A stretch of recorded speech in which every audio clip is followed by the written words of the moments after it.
Assalomu alaykum. Kelajak soati darsini tomosha qilayotgan aziz yoshlar. Biz 10 nafar o'zbekistonlik talabalar Hindistonning Agra shahridagi Markaziy Hindi tili institutida tahsil olamiz. Sizlar uchun kontent tayyorlash maqsadida Agradagi tarixiy obidalarga sayohat uyushtirdik. Lekin hamma kela olmadi. Sayohat qilish yaxshi, biroq sayohat haqida kontent tayyorlash biz o'ylaganimizdan qiyin ekan. Tarixiy obyektlarda bemalol tasvirga olish ishlarini boshlayotganimizda mikrofonimizni olib qo'yishdi.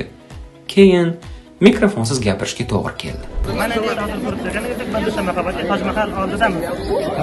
Xullas, 3 ta obyektga bordik.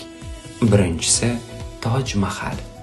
17-asrda Boburiylar hukmdori Shoh Jahon tomonidan sevikli rafiqasi Mumtoz Mahal xotirasiga qurdirilgan.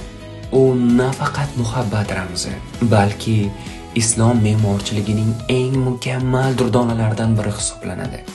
Toj Mahal oq marmardan bunyod etilib, nozik bezaklari va mutanosibligi bilan mashhur. Bugun u UNESCO Butunjahon merosi ro'yxatiga kiritilgan. Ikkinchisi Akbar maqbarasi, ya'ni Sikandra. Boburiylar imperiyasining asosiy mustahkamlovchilaridan biri bo'lgan Akbar shoh uchun qurilgan. Maqbara o'z davri uchun noodatiy me'moriy yechimlari, ochiq bog'lar va ko'p qavatli tuzilishi bilan ajralib turadi. Bu inshoot Boburiylar davrida diniy bag'rikenglik va markazlashgan davlat g'oyalarini aks ettiradi.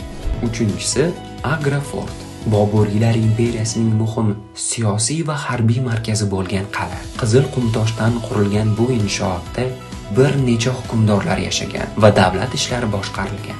Agra Fort imperiya qudrati va saroy hayotining yorqin guvohi hisoblanadi. Turistlar qurshovidagi hayajonga to'la sayohatimiz tugadi. Mazza qilib rasmga tushdik. Bir-birimizga hazil qildik. Olgan kontentimiz esa nazarimizda Oskarga arziydi. Shunaqa gaplar. Keyingi safar bundan yaxshi kontent tayyorlashga va'da beramiz.